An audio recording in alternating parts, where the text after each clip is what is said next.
Hello and welcome everybody to the Scrutineer here on simnews.tv for GPVWC. We've got an awful lot to go on. It's welcome back. New surroundings for me, new surroundings for everyone else. It's the second half of the season. We thought we'd go for a bit more casual look. We're sort of edging into, we've had a summer holiday, everybody's had a bit of fun. Thank you everybody. I know it's a little later, I know it's a day later. So thank you for the people that are starting to join us now. Hello everybody. There's an awful lot going on. I've gone the full Michi Hoyer, so I thought we'll throw that on as well, and so everyone knows exactly what's going on, including the lovely trophy for you, just to prove I kind of know what I'm talking about. I may not. I've got a load of crap to talk about yet, to be fair. In the meantime, though, you may have seen the Formula Challenge race that's just happened that Sim News TV's brought you. I haven't, unfortunately, but I will be watching it back, as all of you can, by watching back on the YouTube channel that you're currently watching on. It's on there. You can always watch back on all the previous races all throughout the season, so do catch up. I'm sure it was a great one. Most team managers do watch a Formula Challenge, looking at new talent. Potentially, there's probably not a lot you can learn from the strategy side of stuff. You can potentially learn little bits from the weather, maybe. So, yeah, should we crack on? There's an awful lot to go through. We've had a big break, but teams have still been able to develop in that at the moment. Have we recovered from the loss to Croatia? That was so long ago. I don't even know. Seems like last summer.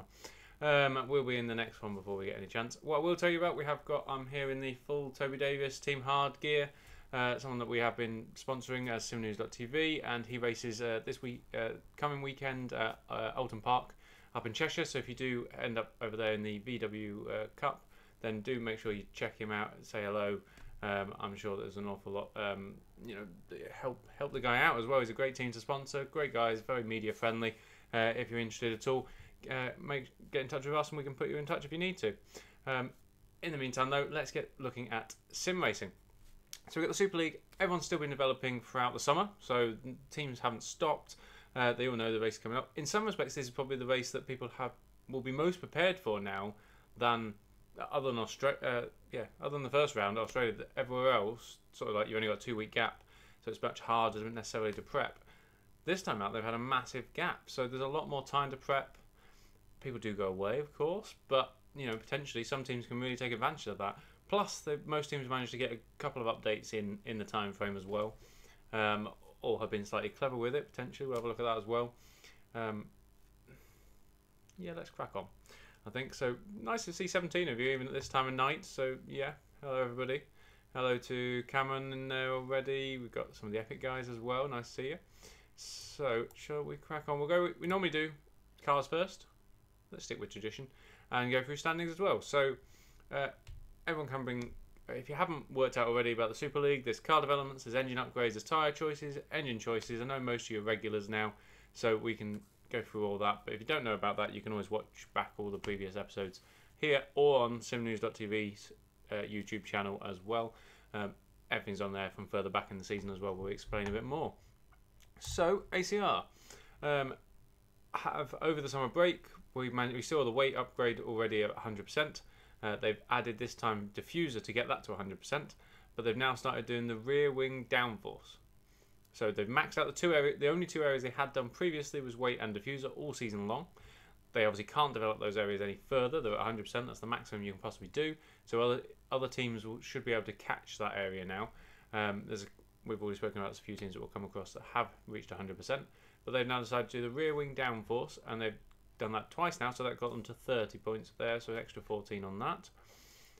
We'll wait to see if that's the right way to go. Other teams might have gone a different way. We'll find out now. Edge are second in the championship.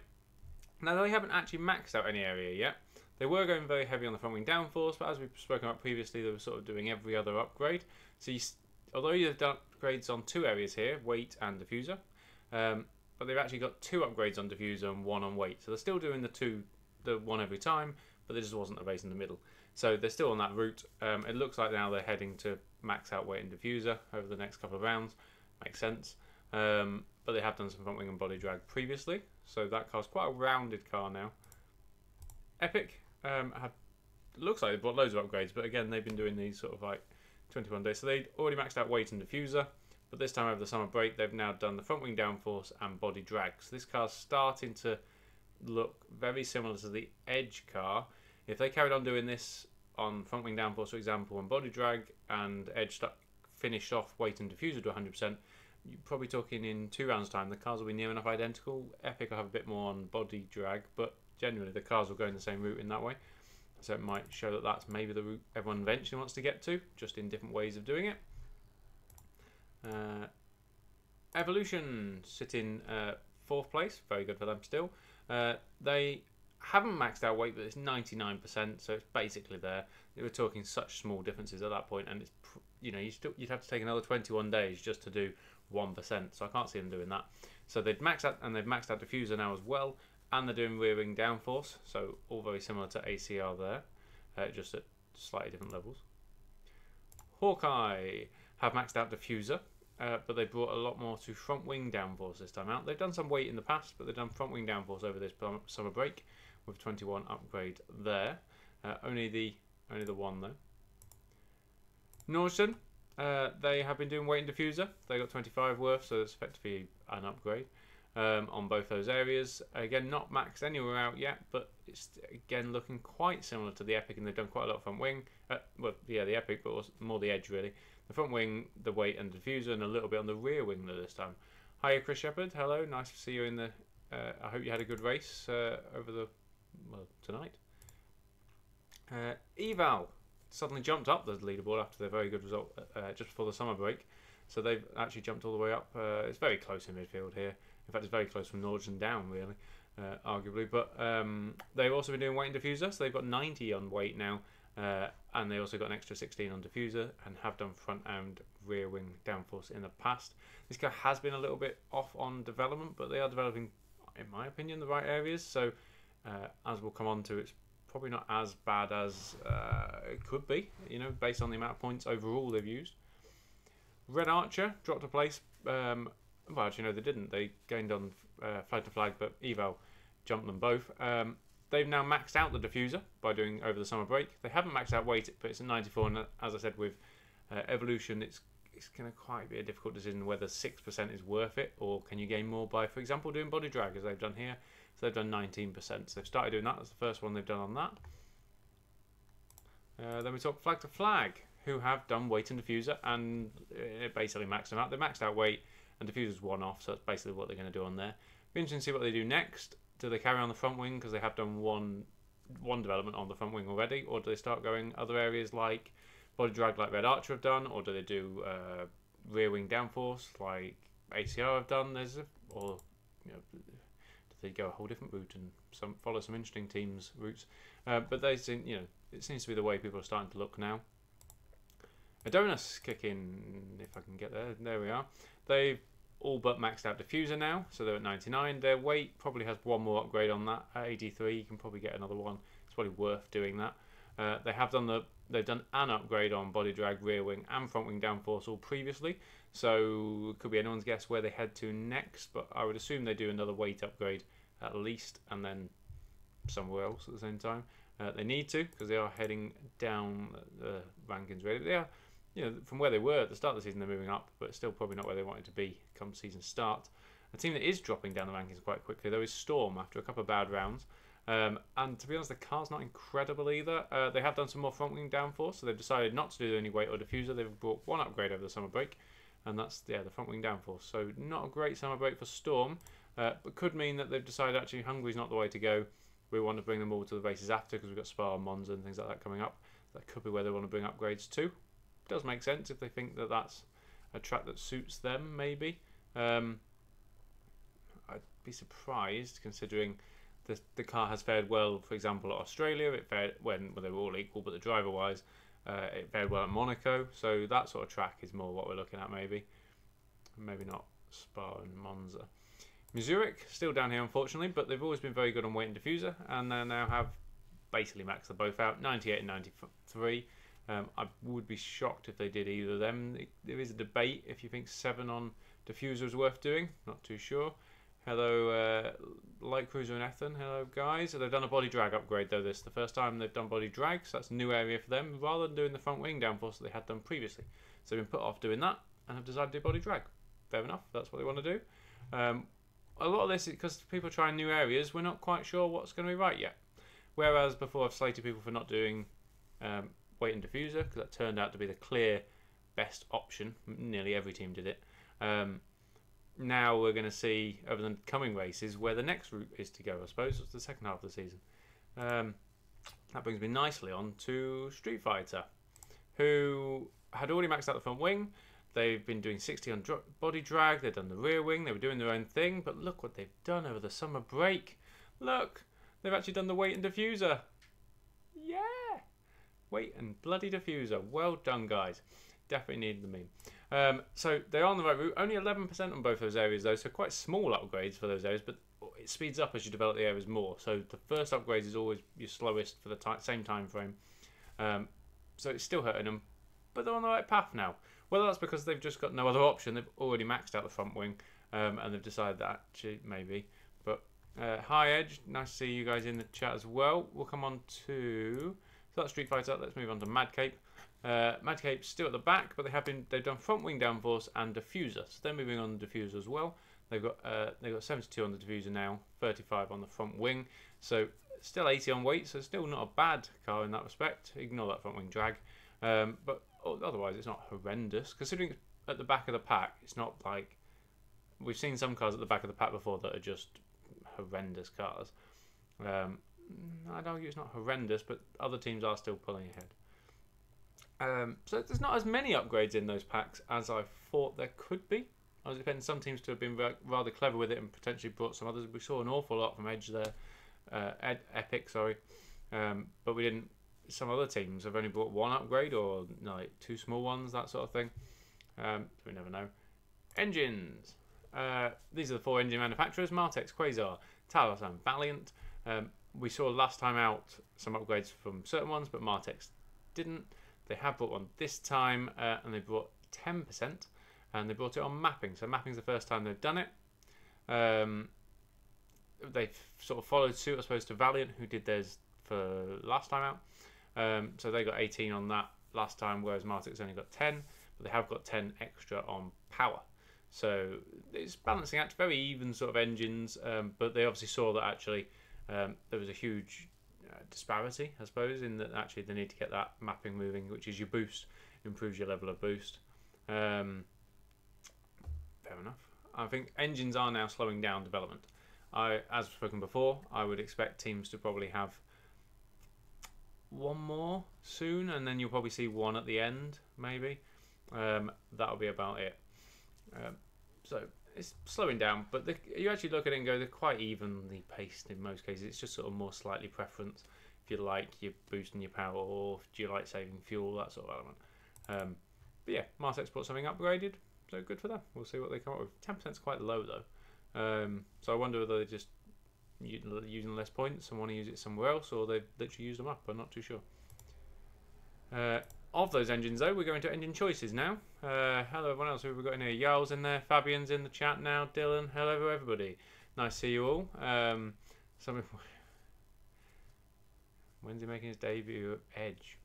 I wish I knew the inside knowledge. Edge is in the chat, so maybe they'll give us some knowledge. We've got 3 primary drivers at Edge in their contracts, which is completely legal. Costs them a bit more money in that they're paying 3 drivers full-time salaries rather than one of them on a quarter salary. But no matter. We'll come on to that. So we have got yes, we have got a livery discussion, or a lively discussion, but a livery discussion. By all means, the chat can be there for that. Who do you think's got the best looking car? That might be who wins. We could just go by that. Pick it like you would pick a racehorse. Do you like the name? Do you like the colour? Do you like the jockey's stripes? That sort of thing. It's as good a reason as any half the time to pick a winner. Unless you're picking a couple of teams from the back end of the grid, then sorry, isn't happening. Let's go for engines then. So, ACR. So they've got quite used engines for this event. I suppose it's Hungary, so it's not particularly engine power track. So they're using not quite. So Alex Siebel's literally using his worst engine going at 29%, which is pretty low actually. To be under 30%, we have seen people finishing races with that. That's one of the lowest on the grid, if not the lowest this time out. So that'll be interesting, considering it's in the hands of your championship standings leader at the moment. Risto has equally a worn engine, not his worst, but he has a 35. Edge bring a 38 and a 35 engine for Jarl and Petter Burlak. You'll see on the bottom there, if you hadn't noticed, all the other engines that they have options to choose from. So for example, on Jarl there, it shows there that engine 1 and 2 he cannot use anymore. He's used them up. That's what the crosses are for. He's got an engine with 52% life. He is using unit 4, so that's why there's a gap there, which is 38 at the top. And then he's got 2 fresh units of 100% in units 5 and 6. Burlak, very similar, but he only has one engine he definitely can't use. It depends on your finishing rates and things like that. Most blue wins. It's a shame we don't have Wood still on the grid. They would definitely have won for most blue. Bucket blue, Ollie. Epic. Next up, they have Boy Milan and Jeffrey Fournier. So it shows them Milan with 38. Now, Jeffrey Fournier, though, first one to use this sort of rule, in that he has now chosen to use unit 7. So on the bottom there, we're showing 6 units. Everyone gets given 6 engine units. They buy them off the manufacturers. After that, you allow 2 more throughout the whole season. You can only ever get past 8, but you allow 2 more for the season, but you have to buy them up. So you have to buy one for £1 million from the team's budget, and it costs you a back of the grid as well for the next race. So Jeffrey Fournier there with a back of the grid due to taking a fresh engine. But in doing so, you can only take those engines when you have used the first 6 engines that you were given originally at least once. So in this case, you can see he has used them. So unit there 1 has 25. He can't use unit 2 because it's been overused effectively. He's got 69, a 38, a 69, and 68. So he's used quite a lot of engines once.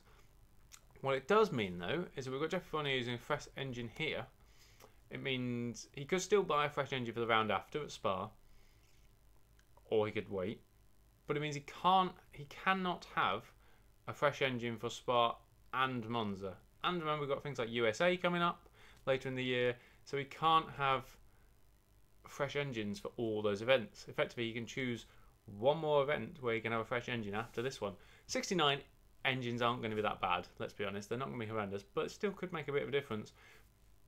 Boy Milan still has, for example, though, his teammate on the other side of the grid, still on the other side of the garage even, still has a unit there with 100%. You'll be able to see that one there on the screen. But he can still buy 2 other units as well. Of course, you have to be very clever where you buy these units if you want to. In that, I think actually he's one of the only few that could even buy them at this stage. Most people have not even used all 6 engines. So it's an interesting strategy. I quite like the fact somebody's trying it already, and it's something for me to talk about. You know, hey, Epic stole a run on everyone else on the upgrade system, so maybe they've got an idea here as well. We'll see. I think it's probably, in my opinion, slightly foolish at this point, but only time will tell. He is an awful lot more powerful having a 100% unit here than some of the others. All the others we've seen so far are running in the 30s, so it could be a big advantage here, but you might lose it further down in the season. Evolution, 2 used units as well, of 38 and 39. They've still got 2 fresh units each, but one thing you will notice here is that Janice Bock is in the seat instead of Tom Parker. I'm told that's for the whole season now. So you'll actually be able to see Bock racing tomorrow in the Super Cup. I believe he's doing his last race there for WTF1, I think, yes. And he's doing quite well there, to be fair. So a step up is not a massive gamble. It's not a massive surprise. It would seem a big surprise in that the team is 4th in the standings, but you still got to remember this is a brand new team for the Super League this year.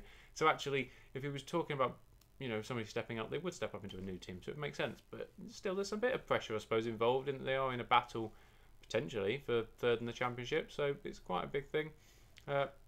Parker stepping back is a shame, but I know he's still in the team, still doing the free practice sessions for them as 3rd driver, so that's good to see that he's not completely stepped back. But I think it takes something to know, actually, I haven't got the time to be you know, competitive anymore, I suppose, which is a big shame. But there's a few drivers like that. Summer breaks give time for reflection, maybe that's how it works. Hawkeye, we put Martini in there and we're assuming he's carrying on. It was only announced that he was carrying on till the summer break. Nothing's come out of the team since, so just going to kind of assume he's got the drive. Ricardo Costa carries on, of course, so we've got a 61 engine and a 38 engine. One thing Martini does have is an abundance of fresh engines. So he's got a 61% one, which actually Unit 1 that they used way back when in Australia. But he's still got 2 fresh units and basically a 3rd fresh unit in 93. So that retirement rate is kind of working in that he won't have to buy any new engines, I wouldn't imagine, to the end of the year. Nordson, Feidek and Cooper, 36 unit 3 for each of them, and they've got 100% engines twice over still to go. So fairly standard at this stage of the season for those guys. Yeah, we'll come on to them though. Unfortunately, they don't. It's not the best thing. Congratulations though to David Feidek on expecting a new child. So that won't affect, I'm sure, his racing in any way, shape, or form. But very much congratulations to him and his partner there on that. And potentially he has a team that raced tonight, so maybe they did well for him. They normally do. Eval. Kilk did very good last time out, but he only has a 31% engine this time. Only 1 fresh one as well after that. Argo has a 45% engine and still has 2 fresh engines to pick on as well. So good on them. Red Archer. Now this is a little bit interesting. So I'll go through the units. So they've got 58% and a 33% engine, and basically a fresh engine each as well. I'm told Bruno Suarez Ferreira is sitting in instead of Pedro Gomez, who again, another one of these has taken his time over the summer to reevaluate his time and has stepped back, knowing he can't be competitive, has decided not to drag the team down. He did some good results earlier in the year, so it's a shame for the team. Unfortunately that. And then the second car as well, I'm told Chris Shepard was going to be in it, but then I'm told actually now he's not going to be in it. So ignore that graphic. They don't, at this stage, as best as I'm informed, there isn't anyone set for that car. That may have changed in the last few hours.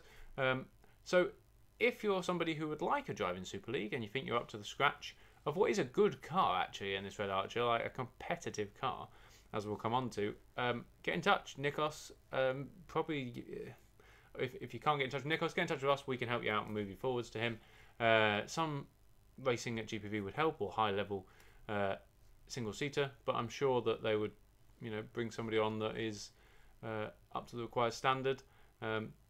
You've got a good chance potentially of even winning in that car if you really gave it a good go. The team is managed very well. It's one of the most long-standing teams, previous winners. So yes, a team that was worth looking at. I'm not quite sure why I'm selling it so much really, but hey, it's nice to see a full grid, because at the moment we may well be a driver down there. Got 48 hours to change that, lads. Flag to Flag and their engines, they got 54% and 69%, and 2 fresh units apiece. Interestingly, actually, though, in Mark Hutchinson's, in that once he's used this race, he only has 2 fresh units. All his others are sort of past the point of use. Michael Ayers will also have 1 out of use, in that number 2 there at 15 is not usable, really. I'd argue the 21 is probably almost unusable anyway. But yeah, they're looking alright for what they're doing there. Both those units could even potentially get another race out of it. Adonis, 42% and 38 in theirs. Hopefully they got a full team back. They've still got a couple of fresh units in Yuri's car and 1 fresh unit in Ethron's car. Storm, Ian Dewar in 38% and Menno has a 57. 2 fresh units both apiece. Mizuek. Paolini and Wupke, we've got 2 fresh units, but they've also got 39 and 38. It's kind of standard at this point. It's not a power track.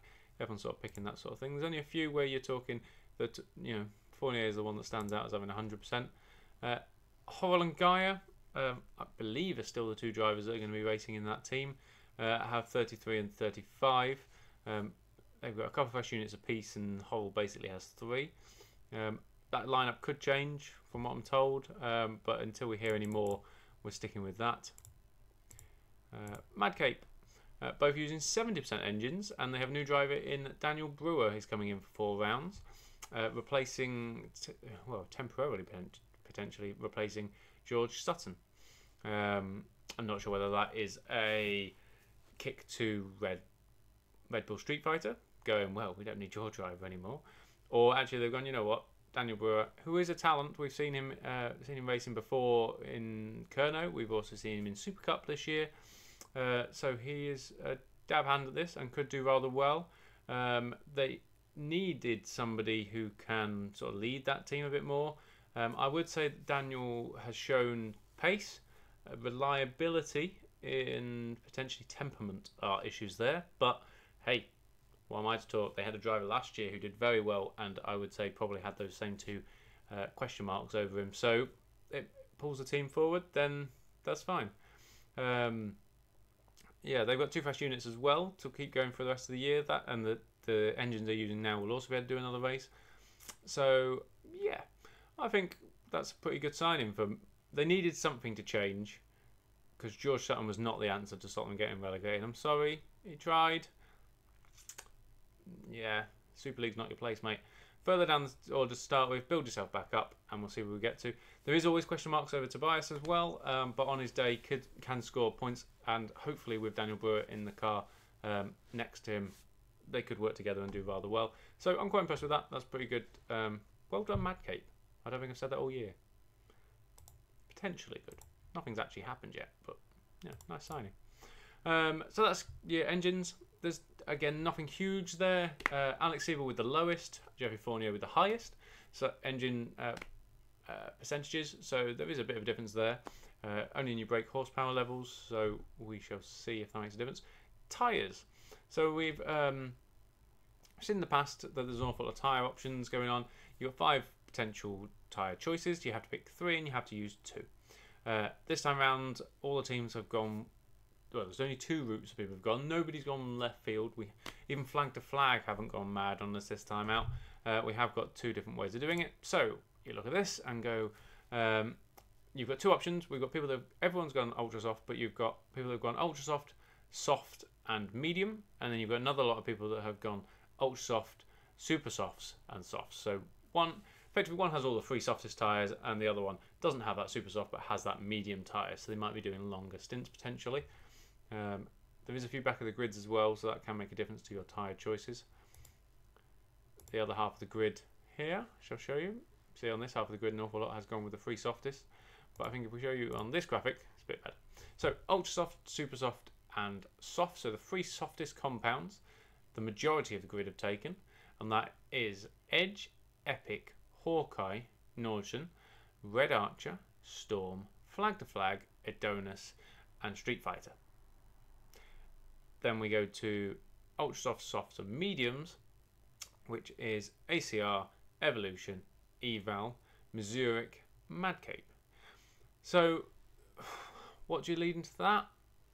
I mean, you start looking into people's choices and things like this as well, and you suddenly go, well, actually, the guys that use the Talos engines, are they mixing it up? The Martex guys haven't all stuck together. The 3 Valiant teams all are using the medium tyre option there, which is an interesting one. But it could mean nothing, but we'll see, I suppose. I like the fact there's not a huge difference round, so it means everyone's going to qualify on the ultra soft straight away, and it's then what happens. So after the first few laps, or the people on alternative strategy at the back, they may well, if you're in one of those teams at the bottom there, you could potentially bolt on the medium tyres and go longer than most of the grid on that first stint, so that could be interesting as well. So let's have a look at the dev chart. Ooh, that's not gone well, has it? Let's have a look at this, guys.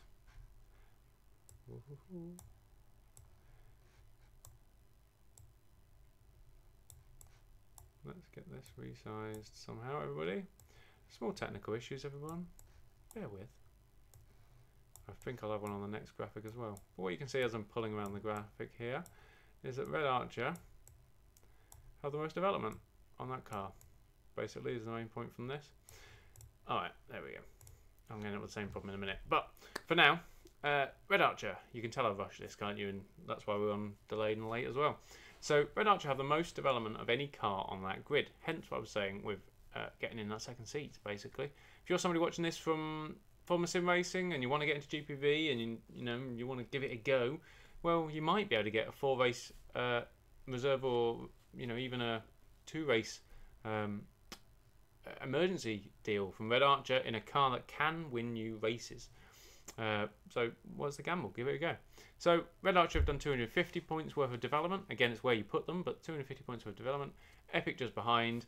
Missouric right up there as well with their choice of amount of development, which is surprising considering how far down they are in the standings. Nordson as well developed quite a bit. Then you get into Adonis, ACR, Edge, Evolution, Hawkeye, Flag to Flag, Storm, Street Fighter, Eval, and Madcape. That's the amount that they have developed, so the amount they've actually upgraded, paid for, and developed and put and bolted on that car. So this graphic's not going to work either for me. So I'm just going to throw it. Oh no, it has. Haha, I did one thing right. So this then shows you actually what that relates to. What does this relate to? So this gives you the time frame, the theoretical time frame based on the chassis. So actually this isn't that we've got a guy gone out and done a lap in every car. Theoretically, based on the upgrades they have done, this is the difference in the cars. Obviously, like I said, the engines are not including this, so the different engine manufacturers, this is assuming that they had an equal engine.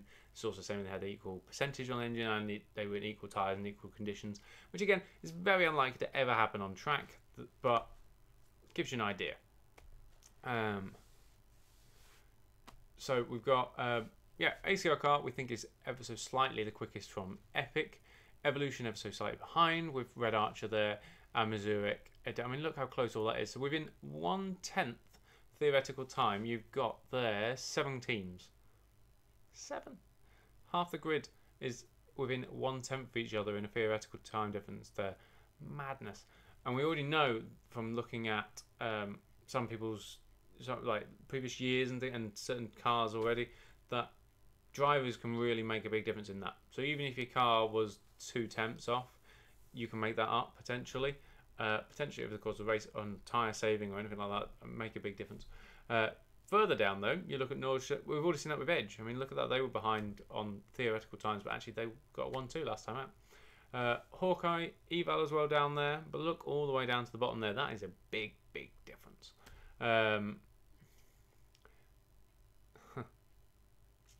What have we got going on? Everyone's jumping on the bandwagon of getting that Red Archer seat. That's good.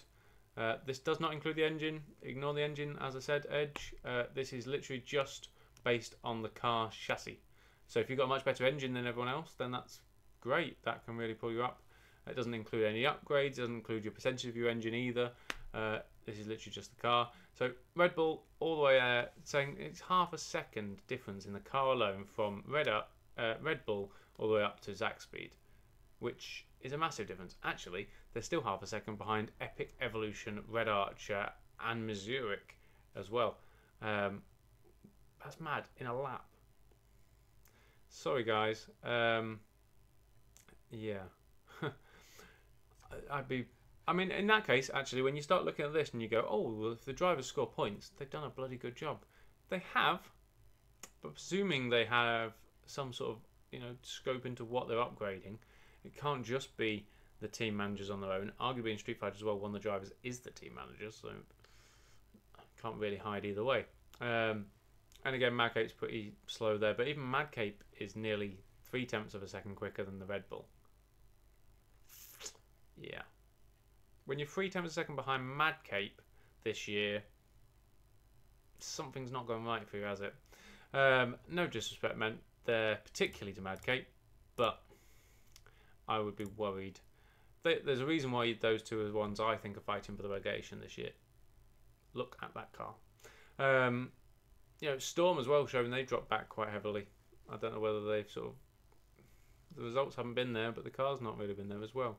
So there's a few guys that are underperforming. If Missouri carried on doing what they'd been doing the previous races, they'd be heavily underperforming. That car's good. Car is potentially a race winner in the right hands. Obviously, it depends very much on your engine manufacturer as well. You've got no control over that, I suppose. That does make a difference. Equally, there's a few other teams there that are you would put some pressure on. Flag to flag. You look at that and go, actually, you're under a 10th behind the top guys. Should be scoring big. Don't trundle around just getting 10th anymore. Sorry. I mean, in theory, actually 10th is about right. But when you're that close, should be doing better. So let's get that graphic off because everyone's loving that. Shall we go with what I think we need to be talking about? So, teams, tops and bottoms. Little less this time out because it's not quite as easy for me to predict, if I'm honest. We've got a couple of teams I want to talk about, I suppose. First one being this one. Nordstrom Racing. We have mentioned them before. we've got reasons to worry. So we've got Norton Racing. I'll check it after if you need to, but as far as I'm aware, yes. Norton Racing, though, I think is a worry at this stage. We've picked them before, and I've seen nothing to change my mind there. The upgrades this time out weren't fantastic. They control the Martex engine, so they've done a small upgrade on mapping. Fine, it yells of following Valiant's choice, but quick, like a shorter version. Like they didn't really plan it. It was just, oh, this is what we've got left. We'll put this in now. The upgrades don't seem to be quite there. I'm told there's a little bit of mismanagement potentially in that respect. Yes, they are upgrading, but where this team used to be, the drivers don't seem to quite be there either. These drivers are good drivers. They've shown in the past they're good drivers. Cooper's having a nothing year, if I'm honest. He scored less. Cooper, for example, has scored less points than Tom Parker this year, and Tom Parker's been replaced. That doesn't bode well. He's been Fired scored double Cooper's points. I think that says a lot in itself. But then I hear that Fired, if you were Fired, do you start looking at some of these new teams as well? He's not a guy that necessarily hasn't been a journeyman before. He was at CSG. He's been at Midnight. He's been at Hawkeye. He's now at Norton. I could see him being somewhere else next year. You never know. Or at least with a new teammate. I cannot see this team in its current situation being. I know this was the same team as we've seen, and I can't see this team being like this next year. If they carry on doing what they're doing now, why would it be? If you were the manager, you'd say the drivers aren't performing, so you'd want to replace one, if not two. The drivers may be thinking that the other driver's not doing well enough, or they may be thinking the team's not supporting them enough. I hear the Martex customers are not happy with Martex and what they've been doing and not listening to them. Some of the guys might be in the chat, might be able to tell me that, but that's what we're hearing anyway. Obviously, I'm not partial to that side of stuff, and you do hear rumours. But the car again, sort of mid-pack. It's not fantastic. It's not necessarily. It's kind of upgraded bits of everywhere, and not really gone. I know what I'm doing with this. I want to upgrade this area. It just seems to be trialing and erroring little bits and seeing what others are doing and then developing, which means you're always behind what they're doing. You're not forward thinking and we're going to develop this area. It seems to always be we will develop what others have already done. So you're just following on other people's footsteps. You're always 2 steps behind everyone. You're never going to win races like that, unfortunately. I just worry. I just think maybe I'm being unfair. I mean, they're not gonna not score. They've only done that once in like 7-8 years or whatever it is. But they're not where they want to be. They're not even. They're only just hanging on to their position in the standings. Really, like there's the guys behind them are all fighting away and picking up a lot of points in places. You need to look at people like Eval who need one race and they suddenly jump up quite a bit. They do that another time. They're catching up Norton. And some of the other guys down there all have the potential for big races. Adonis have got drivers there who have, for one reason or another, hasn't actually come off, but they've been up there in the top 4s and 5s, that sort of area. They could easily be doing that sort of thing. Missouri has sat there with a car that should be up there, so they could easily pull that off. If they really went for it, they could do it at some point. We've got, like I say, Eval come up with odd races where they've done very well. Flag to flag at some point. This is a sleeping team, really. They've shown they're very good with strategy. Let's see if they've actually got the outright pace. Now they've got the car that potentially could do it. Who else have we got down there? Okay, I think Storm are granted dropping back, so that might not be a worry necessarily. Arguably, Street Fighters should be much higher up than they are, but I keep battering them every week.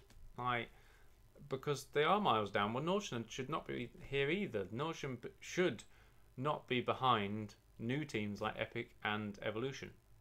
There's a team who has won more championship, has won more races, has taken part in more championships than anyone else. This is something like their 17th year here. They are fully aware of what it takes to win championships here, and they are not doing it for one reason or another. Is it the management? Is it the drivers? Is it a whole combination? Is it not working anymore? Things need to change. Don't know what that is yet. leave that up to them. But yeah, that's just, I don't think they're going to change much really. Arguably, of course, we all know that Will, the team manager, will have other priorities right now, considering what's going on in the real world of racing. But you need backups, you need people there to help you out with that sort of thing. So yeah, they're my reason to worry this time out. My top one though is probably not going to be that surprising. Edge. Look at that, set for success. Let's be honest, this is mainly, I think, down to the fact that they got a 1-2 last time out. Other argument could be Epic. They upgraded an awful lot as well. But Edge have upgraded, the areas that you wanted them to. They've upgraded the diffuser, they upgraded weight. These are sort of areas where they've been doing very well, having not upgraded the areas that everyone else thought were the best areas, if that makes sense. So if we take it as given that weight and diffuser are universally known now as the best areas to have upgraded, Edge will get in a 1-2 without really having maxed out those areas or upgraded them as much. Now they're upgrading that area. Wow, they should be miles ahead. They won the last race when they were when we were looking second. I think on my last Scrutineer they were behind down there with Mad Cape on the board that we just showed on the timing screens. Now they're not. Now they're only just over 1/10 behind. So actually, they should be fantastic, shouldn't they? No? Anyone disagree with that? I think, why would you not think they're set for success? This is a team that has arguably a better car than they had before, less deficit to the top cars when they had already won a 1-2 when they had more deficit.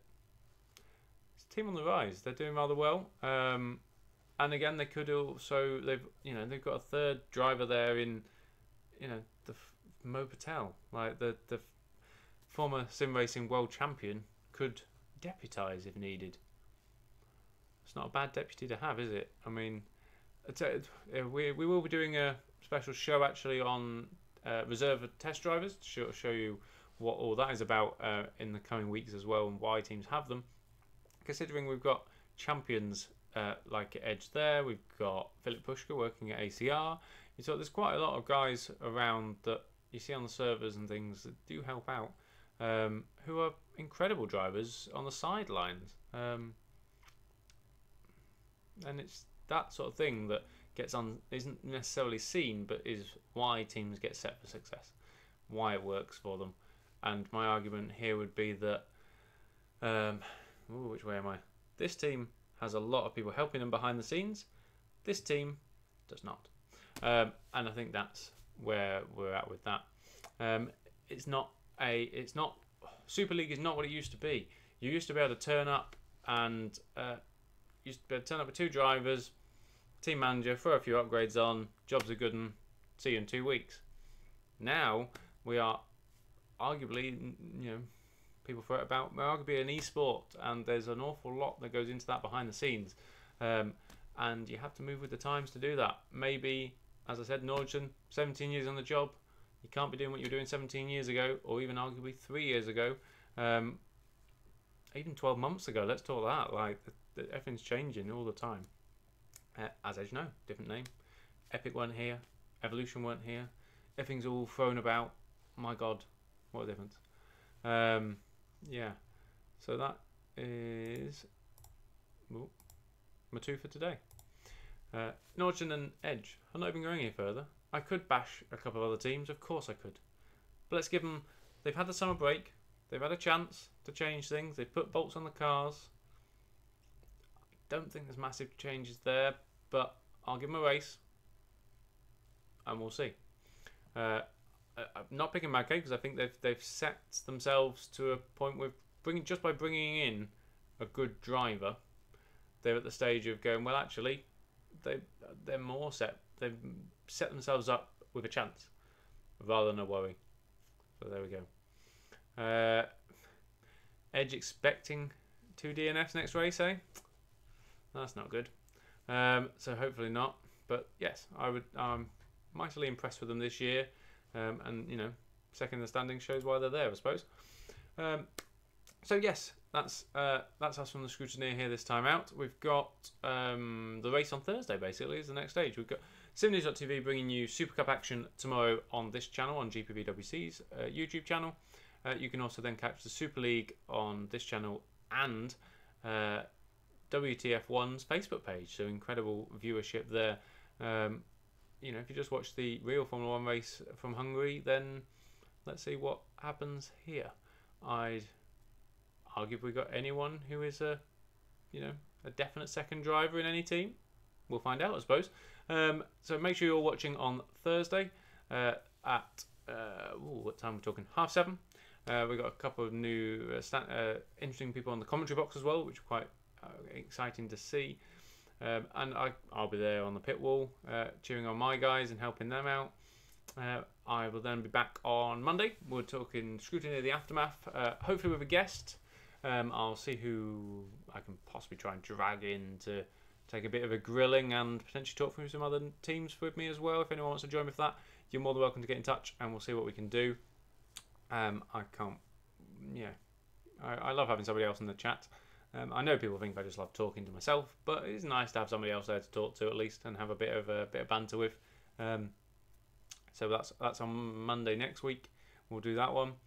And then we're talking, where do we go? Spa after that. I believe I will have to miss one, or I may have to do a pre-record or something along those lines, because I do actually have a holiday at some stage. I know, it's amazing to have a life outside of here, isn't it? I don't know what it's like, but we're getting there gradually. Wow. Is that right? Sorry, Dennis Jordan just telling me that apparently Super Leagues has had 253,000 viewers over the season so far. That just sounds insane, but okay. If it does, why not? That's an incredible amount of stats. I know that Dennis Jordan has been bringing up, has been working on an awful lot of stats for Super League, so I can't, and it's fantastic that it is all available and so much history and everything. So I do love the fact that that's coming out at some stage, no doubt. Hopefully we'll keep you all informed where we can. But yes, Thursday, the race live, and if you want to get involved, remember, Red Archer, get involved with asking Nikos what you can do there. And then, Alton Park on the weekend, if you want to come and see us, we're there as well. So thank you everyone for joining us. Thank you everyone in the chat there. We've still got quite a lot of people chatting away. So thank you everybody. And I will hopefully catch you on Monday, if not on Thursday. Thank you very much. See you soon.